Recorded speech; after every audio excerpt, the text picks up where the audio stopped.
Hey, do you struggle with getting your whites of your paper to stay white when you're doing watercolor painting?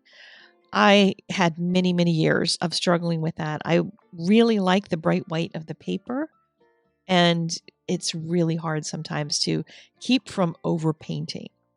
But a lot of it just takes planning and thinking about your plan before you start so that you don't run into that trouble of overpainting.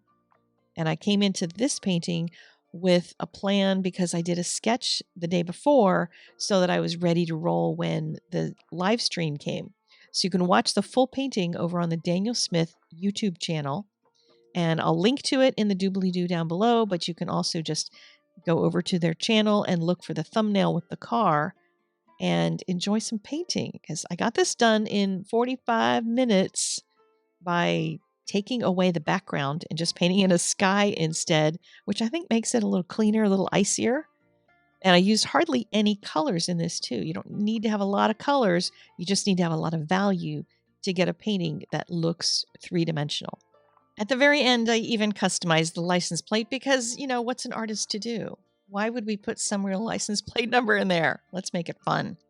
So you can watch all of that in real time over on the Daniel Smith YouTube channel. And then also on Saturday, December 6th, which is, I don't know what day I'm posting this, but yeah, it's coming right up.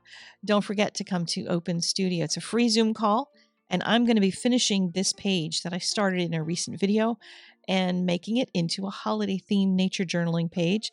And bring all your nature journaling questions because that new class is open for pre-registration, and I want you to be able to ask your questions. So hope to see you there at Open Studio, RSVP at Art Venture.